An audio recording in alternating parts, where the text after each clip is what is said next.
অবশেষে আগামী ১ জুলাই ২০২৬ থেকে কি কার্যকর হতে যাচ্ছে আমাদের স্বপ্নের নবম পে স্কেল? প্রিয় সরকারি চাকরিজীবী ভাই ও বোনেরা, আজকের সকালের আপডেট নিউজে আপনাদের স্বাগত। যারা আমাদের চ্যানেলে নতুন তারা এক্ষুনি চ্যানেলটি সাবস্ক্রাইব করুন। আর হ্যাঁ, অবশ্যই কমেন্ট করে জানাবেন আপনারা কে কোন জেলা থেকে আমাদের ভিডিওটি দেখছেন। তবে চলুন, কথা না বাড়িয়ে আজকের সর্বশেষ সংবাদটি জেনে নিন। ইতিমধ্যে বিভিন্ন সূত্র এবং গণমাধ্যম থেকে আমরা যে প্রাথমিক তথ্য পেয়েছি তা হল নবম পে স্কেল বাস্তবায়নের জন্য আগামী ১১ জুনের জাতীয় বাজেটে ২৫,০০০ থেকে ৩০,০০০ কোটি টাকার একটি বড় অঙ্কের বিশেষ বরাদ্দ রাখা হতে পারে।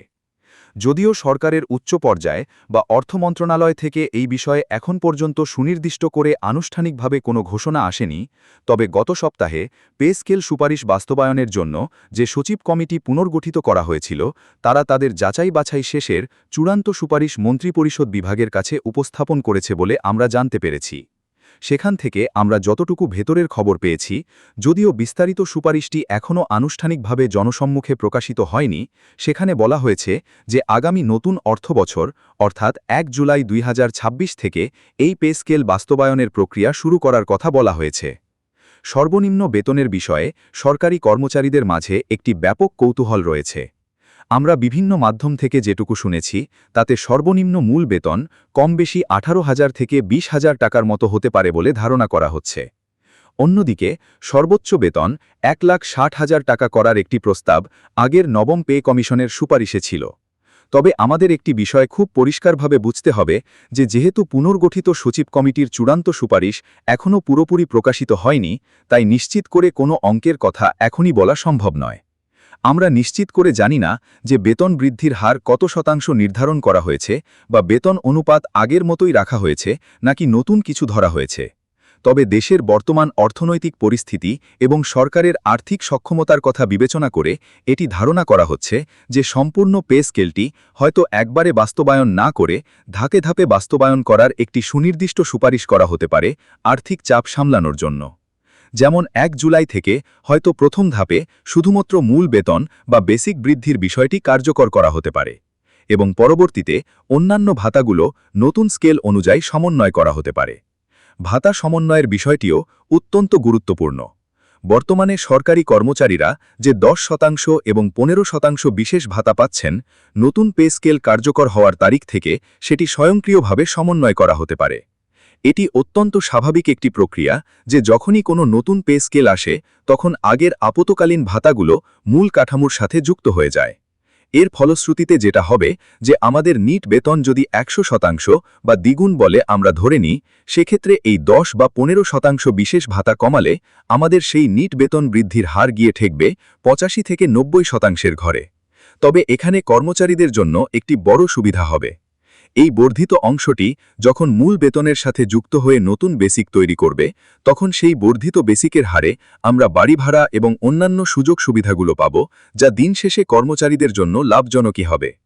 কর্মচারীদের বর্তমান অবস্থা এবং তাদের ক্ষোভ নিয়ে আসলে নতুন করে বলার কিছু নেই। ক্ষোভ শব্দটি হয়তো এখানে পুরোপুরি সঠিক নয়, বরং বলা যায় আমরা একটি অত্যন্ত অসহনীয় এবং দম বন্ধ করা পরিস্থিতির মধ্য দিয়ে যাচ্ছি।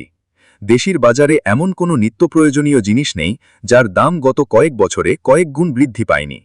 চাল, ডাল, তেল, সবজি থেকে শুরু করে চিকিৎসা ব্যয়, সন্তানের লেখাপড়ার খরচ, প্রতিটি ক্ষেত্রেই মনে হয় যেন খরচের পাল্লা দিয়ে দৌড় প্রতিযোগিতা চলছে, যে কে কার থেকে বেশি বাড়তে পারে।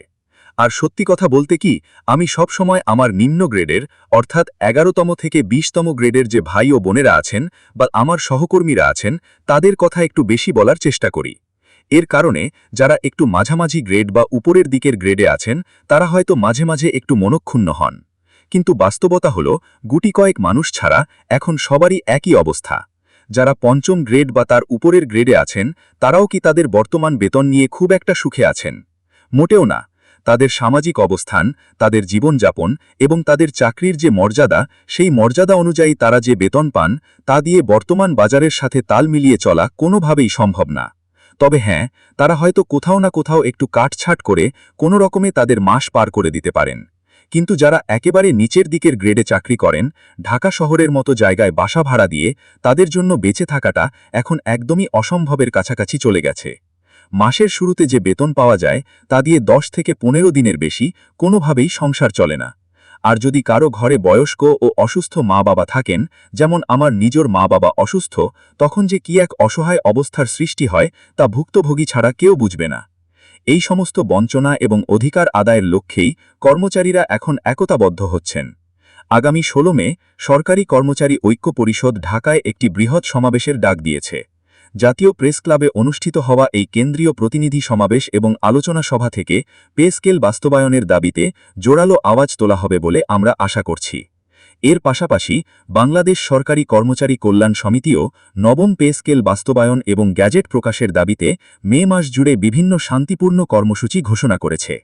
এর মধ্যে রয়েছে 8 মে পটুয়াখালীতে প্রতিনিধি সমাবেশ এবং 9 মে খুলনায় প্রতিনিধি সমাবেশ। এই সমাবেশগুলোর মাধ্যমে কর্মচারীরা তাদের ন্যায্য দাবিগুলো সরকারের উচ্চ পর্যায়ের কাছে নিয়মতান্ত্রিকভাবে পৌঁছে দেওয়ার চেষ্টা করছেন। ঢাকা সিটি কর্পোরেশন এলাকায় কর্মরত 20 গ্রেডের কর্মচারীদের মোট বেতন ভাতা বর্তমানে 16,950 টাকা থেকে বাড়িয়ে 41,908 টাকা করার যে প্রস্তাব আগের পে কমিশনের সুপারিশে ছিল, কর্মচারীরা আশা করছেন সরকার সেই দিকটিও অত্যন্ত মানবিক দৃষ্টিকোণ থেকে বিবেচনা করবে। আমাদের আগের ভিডিওতে আপনারা অনেকেই বিভিন্ন বিষয়ে প্রশ্ন করেছিলেন। আমি সবার মন্তব্যের উত্তর না দিতে পারায় আন্তরিকভাবে ক্ষমা চেয়ে নিচ্ছি। তবে আপনাদের বেশ কিছু গুরুত্বপূর্ণ প্রশ্নের উত্তর আমি আজকে দেওয়ার চেষ্টা করছি। অনেকেই কমেন্ট করেছিলেন যে বেসরকারি স্কুল শিক্ষকরা বা বেসরকারি এমপিওভুক্ত শিক্ষা প্রতিষ্ঠানে যারা কর্মরত আছেন তারা কি এই নতুন পে স্কেলভুক্ত হবেন কিনা? এর উত্তর হচ্ছে হ্যাঁ, অবশ্যই। বেসরকারি এমপিওভুক্ত শিক্ষকরা নতুন পে স্কেলের সুবিধা পাবেন। সাধারণত ইতিপূর্বেও তারা এই সুবিধা পেয়ে এসেছেন। তাদের যে মূল বেতন রয়েছে তারা তো মূলত বেসিক বা মূল বেতনটাই পান এবং এর সাথে বাড়ি ভাড়া হিসেবে একটি নির্দিষ্ট অংশ এবং উৎসব ভাতা ও চিকিৎসা ভাতা পান। যখন জাতীয়ভাবে নতুন পে স্কেল ঘোষণা করা হয় তখন সেই জাতীয় পে স্কেলের গ্রেড অনুসারেই তারা তাদের বর্ধিত মূল বেতন পেয়ে থাকেন। তাই এমপিওভুক্ত শিক্ষকদের হতাশ হওয়ার কোনো কারণ নেই। পেনশনের বিষয়কে নিয়েও আমার অনেক সিনিয়র সহকর্মী এবং অবসরপ্রাপ্ত কর্মকর্তারা বারবার জানতে চেয়েছেন এবং আমাকে এই নিয়ে বিস্তারিত বলার জন্য অনুরোধ করেছেন। আমি আসলে এই বিষয়টিতে আপনাদের নিশ্চিত করে কিছু বলতে না পারায় আন্তরিকভাবে দুঃখিত।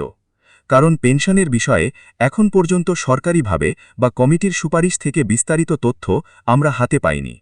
সাধারণত পে স্কেলের গ্যাজেট প্রকাশের আগে এই ধরনের সংবেদনশীল বিষয়ে বিস্তারিত তথ্য খুব একটা বাইরে আসে না। তবে আমরা বিভিন্ন মহল থেকে যেটা শুনেছি এবং আপনারাও জানেন যে শতভাগ পেনশন সমর্পণের সুযোগ ফিরিয়ে আনার বিষয়ে কর্মচারীদের একটি জোরালো দাবি রয়েছে। পেনশন সমর্পণের বা পেনশন হস্তান্তরের যে সুযোগ আগে ছিল সেটি পুনরায় বহাল করার বিষয়টি সরকার অত্যন্ত গুরুত্বের সাথে বিবেচনা করছে বলে শোনা যাচ্ছে। আরেকটি বড় দাবি হচ্ছে চাকরির বয়স সীমা বৃদ্ধি। বর্তমানে 59 বছর বয়সের সরকারি কর্মচারীরা অবসরে যান। এর ফলে 59 বছর বয়সে কেউ যদি অবসরে যান এবং পরবর্তীতে চাকরির বয়স যদি 60 বছর করা হয় বা নতুন কোনো সুবিধা আসে তখন তারা সেই সুবিধা থেকে বঞ্চিত হন। এছাড়াও টাইম স্কেল এবং সিলেকশন গ্রেড পুনর্বহালের বিষয়েও কর্মচারীদের দীর্ঘদিনের দাবি রয়েছে। তবে এই সমস্ত বিষয়ে আসলে এখন পর্যন্ত আমরা চূড়ান্ত এবং বিস্তারিত কিছু পাইনি। এটি যখন পূর্ণাঙ্গ পে স্কেলের সুপারিশ মন্ত্রিসভায় অনুমোদিত হয়ে গ্যাজেট আকারে প্রকাশিত হবে, কেবল তখনই আমরা এই প্রতিটি বিষয়ে নিশ্চিত এবং বিস্তারিত তথ্য জানতে পারব। সবকিছু মিলিয়ে আমরা নবম পে স্কেল নিয়ে এই মুহূর্তে অত্যন্ত আশাবাদী। কারণ নতুন একটি পে স্কেল ছাড়া আমাদের বর্তমান এই ভয়াবহ মূল্যস্ফীতির বাজারে টিকে থাকার বিকল্প আর কোনো পথ খোলা নেই। ইনশাআল্লাহ আমরা পে স্কেলটা পাব। আমরা বিশ্বাস করি মাননীয় প্রধানমন্ত্রী মহোদয়ের প্রতি সরকারি কর্মচারীদের যে অটুট আস্থা এবং বিশ্বাস রয়েছে তিনি তার যথাযথ মূল্যায়ন করবেন। দেশের অর্থনীতির চাকা সচল রাখতে এবং সরকারি কাজে গতিশীলতা বজায় রাখতে কর্মচারীদের জীবনমান উন্নয়নের কোনো বিকল্প নেই। আমরা আশা করছি খুব শীঘ্রই আমাদের অপেক্ষার অবসান ঘটবে এবং আমরা একটি সম্মানজনক নবম পে স্কেল উপহার পাব।